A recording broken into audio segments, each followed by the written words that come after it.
አሁን ስታስቡት ሁላችንም የጸለይን ነው አመሰለ ሁሉም ሰው ኢትዮጵያ ውስጥ ያለው በሙሉ በቃ ኡኡ ብሎ እግዚአብሔር ግን ያልሰማ ነው ለሚመስል ከኛ መካከል ጉዳዩ ያልሆነበት ሰው የለም እንዴ ምን አገባኝ ሞቱ አልሞቱ አለመታደሉ ነው አብዛኛው ሰው ቃል እግዚአብሔር የእውቀት ጉዳይ ይመስለው ግን ቃል እግዚአብሔር የእውቀት ጉዳይ ብቻ አይደለም ፈውስም ጭምር አሁን ያለንባት ዘመን ነገን እንሻገር አንሻገር እውነት ለመናገር ጥያቄ የሚፈጥርብን ጊዜ ላይ ሆነናል በቃ አዲስ አመት መቀበል እንደ ባለፉት አመታት በጣም ቀላል ያልሆነበት ጊዜ ላይ መተን ብዙዎቻችን የሆነ ሙሴ እንጠብቃለን እነዛ ሙሴዎች ክርስቲያኖች እናንተ ናችሁ እኛ ነን ሁሉም ሰው ለቤተ ክርስቲያን እንዲያሻግራት የሆነ የምትጠብቁት ሰው አይኑር እውነት ልንገራችሁ ሁሉም ጣጣቋሚ አይደል እንዴ ያለ ማን ያጠፋው ሲባል እኛ ለማለት እኮ ከላይ ነው የምንጀምረው ታውቃላችሁ መጀመሪያ ያው የጥፋቱ መንስኤ እንንትና ከዛ በአስተዳደር ደረጃ እንንትና ይወርድና መጨረሻ እኔም እኮ ያው ትንሽ ጥፋት አለብኝ ግን እንደነገለ አይሆንም ሊቃውንተ ቤተ ክርስቲያን ሰይጣን የክፋቱ ክፋት እግዚአብሔር በሚያሳድጋችሁ ሂደትና እግዚአብሔር በሚያሳድጋችሁ መንገድ ላይ የሚከታተላችሁ እግዚአብሔር ብቻ ሳይሆን ሰይጣንም ጭምር ነው ይላል ለእግዚአብሔር ያለ እግዚአብሔር ምቹ የሆነ ስፍራ ላዘጋጅለት ይላል ያለ እግዚአብሔር ብዙ ሞከርን ሰውነታችንን ለሱ እንዲመቸው ለማድረግ ግን አልሆነልንም አይሆንምልንም በፍጹም አይሆንልንም እሱ ብቻ ነው ሊያስተካክለን የሚችለው እሱ ብቻ ነው ትክክለኛውን የኛን ማንነት ሊያውቅ የሚችል ቆማችሁ ስለራሳችሁ የጸለያችሁበት ጊዜ ትዝ ይላችኋል ለስጋችሁ ሳይሆን ለነፍሳችሁ እውነት እኮ ነው የምላችሁ አብዛኞቻችን ስለ ነፍሳችን አንለምን የነፍሳችን ነገር ትዝ የሚለን ሰው ሲሞት ነው በግ የምታመጡልኝ በግ ምን ነው አንዳንድ ሰው በየዋህነት በቅንነት ለእግዚአብሔር ፍየል ማምጣቱ በግ ማምጣቱ እጣን ጧፍ ዘቢብ ይዞ መግባቱ ትልቅ ተአምር ይመስላል ቸገረው እንደ እግዚአብሔር እነዚህ ሁሉ ሳይኖሩ የነበረ አምላክ እኮ ነው እግዚአብሔር የሆነ ነገር ይዛችሁልኝ ኑ የሚለው በዚህ በመንሰጠው ነገር ውስጥ ራሳችንን መስጠት እንድንለማመድ እኮ ነው ስንቱ ሰው ለእግዚአብሔር ያላረገው ምን አለ ስለት ገብተን ምን ያልሰጠነው ነገር አለ ራሳችንን ግን አልሰጠነው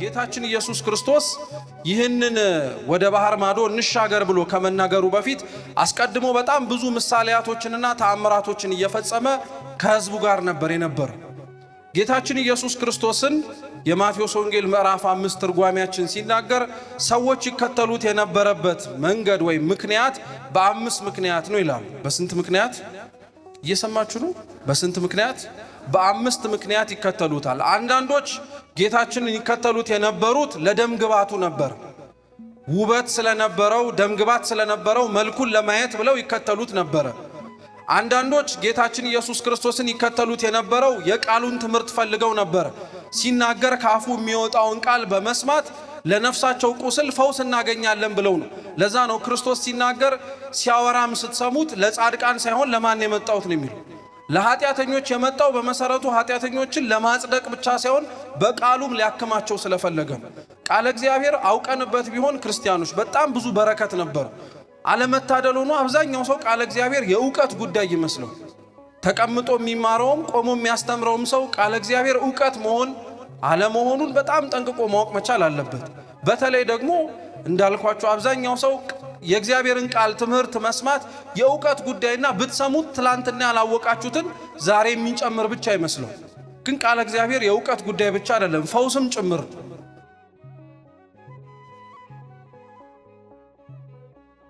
አንዳንዶቻችን የመጣ ነው እውነት ለመናገር ቃሉን ለመስማትና ለመማር ፈልገን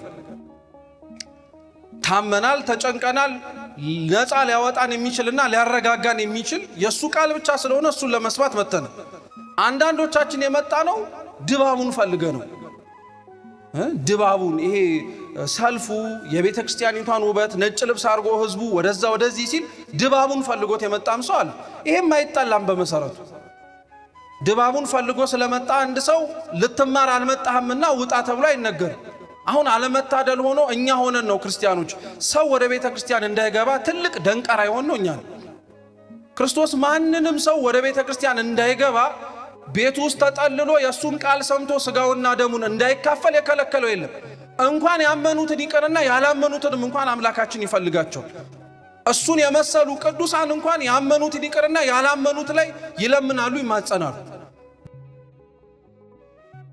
እኛ ራሳችን ህይወትና የቤተ ክርስቲያን እንቅስቃሴያችንን ግን ብታዩት ቤተ ክርስቲያኑ ሰው ገብቶ ላለመጽናቱ እኮ አንዳንዴ ሰይጣን አይደለም የሚፈትነው እኛው ነው ማን እንዲያስቀድስ የፈቀድነዋል ገብቶ ሲያስቀድስ ድምጽህ አላማረም ብለን እናባራለን ቆሞ ሲጸልይ እየረበሽከኝ ነው ዞር በል እንለዋለን ውበቷን አይቶ የመጣውን ውበት ባያ አይደለም፣ ዋናው ቁም ነገሩ ከትምህርቱ ነው እንላለን። ሊማር የመጣውን ተአምራት ናኢ ተመልከት፣ ትምህርቱ ምን ያደርግልሃል ተፈወስ እንለዋለን።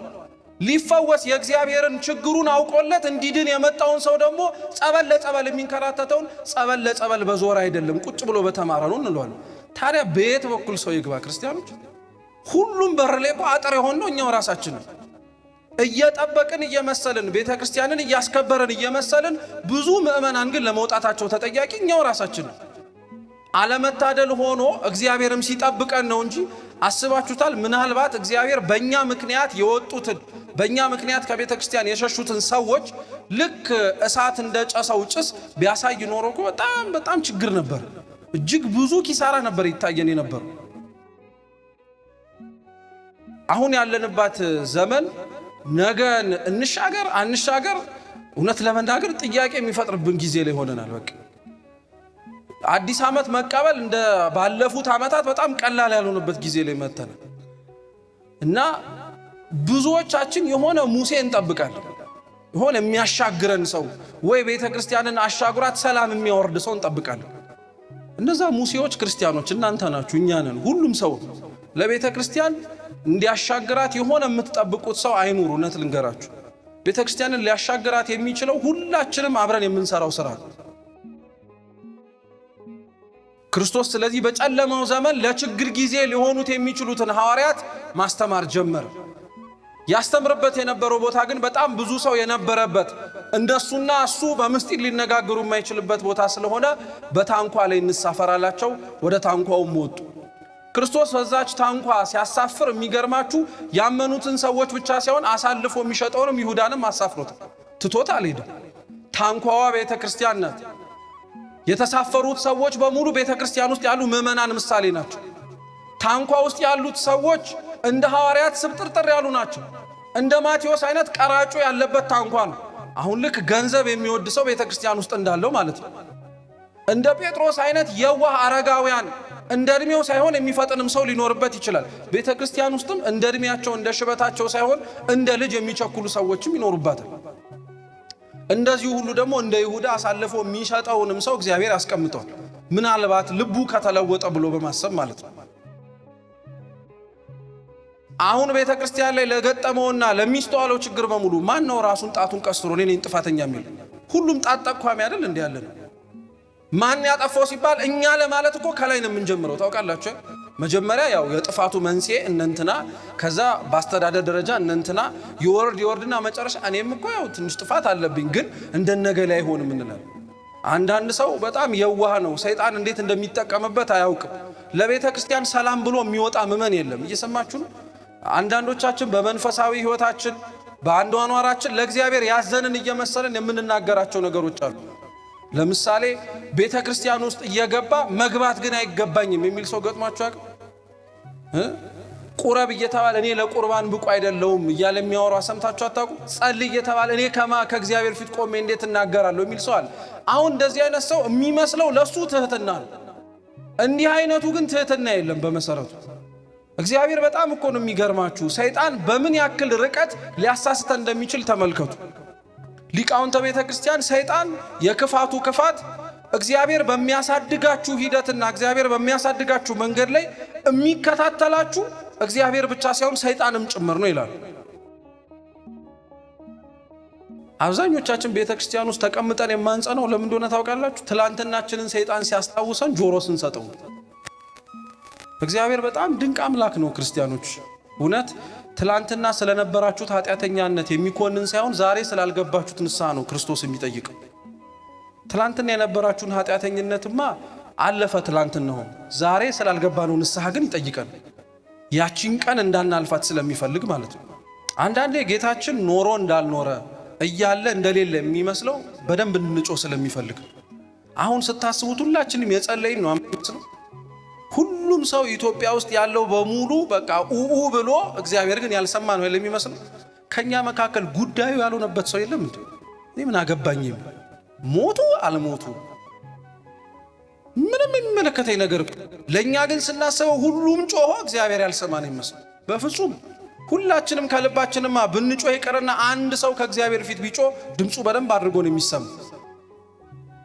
የኤርትራን ባህር ከፍሎ ያሻገረው የእስራኤል ጩኸት ነው እንዴ? የሙሴ ዝምታ እኮ ነበር። እንዲያውም አንድ ሊቅ ሲናገር ምን ይላል መሰላችሁ? በጣም ነው የሚደንቀው። የእስራኤልን ባህር የከፈለው የሙሴ በትር ብቻ አይደለም፣ መጀመሪያ ላይ አምኖ የረገጠው ሰው ነው። አንዳንድ ጊዜ ክፉ ዘመን የሚሻገረው አሻግራችኋለሁ ትሻገራላችሁ ብሎ የሚናገረው መሪ ብቻ አይደለም፣ መሻገር እንችላለን ብሎ አምኖ በእግዚአብሔር መጀመሪያ እርምጃውን የሚሄድ ሰው። እግዚአብሔር ብዙ ችግሮቻችንን ማሻገር አቅቶት እንዳይመስላችሁ ዝም ብሎ እኛ ልለወጥ እያልን ስላስቸገር ነው። ቀኑንማ ይኸው መሽቶ ያነጋዋል እኮ እኛ የተረፈንን ኃጢአት እየሰራንበት ተቸገርን እንጂ እግዚአብሔር መሽቶ የሚያነጋው የተረፈንን ኃጢአት እንድንሰራበት ግን አልነበረም። ትላንትና ያልገባነው ንስሐ መግባት እንድንችል እናሳዝናለን። አሁንም ሰምተነውም ልንሄድ እኮ እንችላለን። ለካ ንስሐ መግባት አለብን ብለን ማለት ነው። አሁን እንደሰማነው እውነቴን የምላችሁ ተቀምጠን ደግሞ አንዳንዴ ስናስበው እንዲህ አይነት ጉባኤያት ምን አለ ቤተ መቅደስ ውስጥ ቢሆኑ እየቆረቡ። እውነት እኮ ነው የምላችሁ፣ ምን አለ ቢሆን ብላችሁ አትመኙ? ሁላችንም ተሰብስበን ቆርበን ምንም ቃል እግዚአብሔር ሳንሰማ የምንሄድበት ቃሉን የምንበላበት ማለት ነው፣ ክርስቶስን የምንጠጣበት። የሁሌ ሩቅ ናፍቆት እንዳይመስላችሁ። እግዚአብሔር 365 ቀን ቅዳሴ እንዲቀደስ ቤተክርስቲያን ውስጥ ያደረገው ሁሌም የሚርበው እንዳለ ስለሚያውቅ ረሃባችንን ህሊናችንን እየዘጋን ድምፅ እንዲጠፋ ስላረግነው ነው እኛ ጥፋተኞች ሆን። እግዚአብሔር መልስ መስጠት ሲጀምር ከቤተክርስቲያን አይመስልም፣ ከውጪ ነው። ቤተክርስቲያንን ሲበጠብጧት ሰላም ሲነሷት የነበሩትን ነው መጀመሪያ ዝም የሚያስብል። ከዛ በኋላ ወደ ልጆቹ ይመጣል፣ ቤተክርስቲያን ውስጥ ደግሞ ይገባል። ማዕበሉን ሞገዱን ሁሉን ጸጥ ካስባለ በኋላ ክርስቶስ እሱ የተሳፈረበት ታንኳ ላይ ሆነው እንኳን መተማመን ያቃታቸውን ሰዎች መገሰጽ ጀመረ። ምን ያስፈራናል ክርስቲያኖች? ቤተክርስቲያን ውስጥ ሆነ አሁን በጣም የሚፈራ ሰው እኮ በረከት። አረ ገብተው የሆነ ነገር ነው የሚያደርጉን። ተው፣ አረ ተው።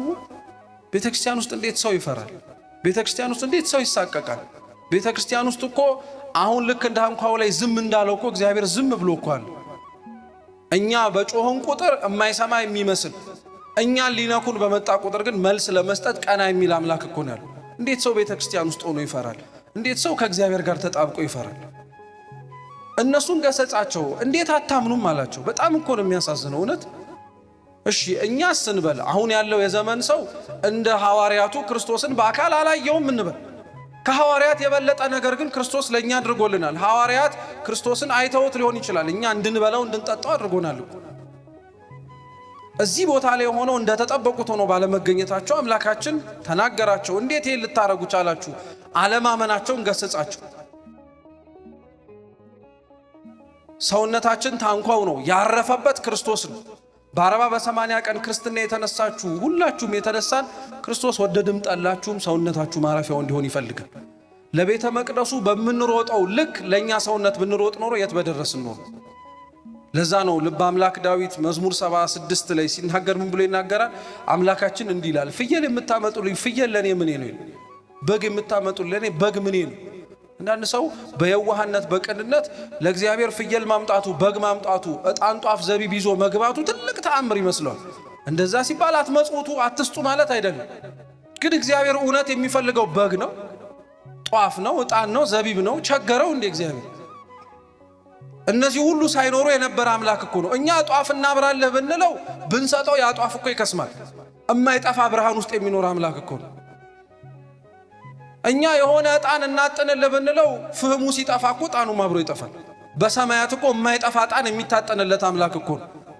እግዚአብሔር የሆነ ነገር ይዛችሁ ሊኑ የሚለው በዚህ በምንሰጠው ነገር ውስጥ ራሳችንን መስጠት እንድንለማመድ እኮ ነው። ስንቱ ሰው ለእግዚአብሔር ያላረገው ምን አለ? ስለት ገብተን ምን ያልሰጠነው ነገር አለ? ራሳችንን ግን አልሰጠነው። መች ብለን ገና ስንት ልንሰራው ያሰብነው ነገር አለ። እኛማ ጠዋት ተነስተን ያቀርነው ስንት ነገር አለ። እግዚአብሔር ግን አለ ፍየሉም በጉም ጧፉም ዕጣኑም ዘቢቡም ለሱ ምኑም አይደለም። እውነተኛው መስዋዕት እኛ ነው። እውነተኛው እግዚአብሔር ሊያርፍበት የሚፈልገው ታንኳ እሱ ነው፣ የኛው ሰውነት ማለት ነው። የማይመቸው ታንኳ ላይ እንደተመቸው ሆኖ መተኛቱ የማይመቸኛ ሰውነት ላይ ይመቸኛል አስገቡኝ ብቻ እኮ ብሎ እየለመነ እኮ ነው። እንደው ህሊናችንን እውነት እንድንሰማው ስለሚያስፈልግ ሁሌም ራሳችሁን ጠይቃችሁ ታውቃላችሁ? የትኛውም ቤተክርስቲያን ስትሄዱ የሚታወቀው የመድኃኔዓለም ስዕል በር ላይ ቆሞ ሲያንኳኳ ነው። አንዳንዱ ሰው በር ላይ ቆሞ ሲያንኳኳ እውነት የሱ ቤት ላይ በር ላይ ቆሞ የሚያንኳኳ ይመስለው። እርግጥ ነው በነዳያን ሊመጣ ይችላል። በር የተባለው ግን ልብ ነው። ስንቴ እኮ ደጅ አስጠና ነው እግዚአብሔርን እየመጣ ቢያንኳኳል። ነገና አትሉት፣ ከነገ ወዲያ አትሉት፣ ለጊዜው ተይዟል አንለው። ዝም ብሎ እሱም ደግሞ ማንኳኳቱን ያቆም።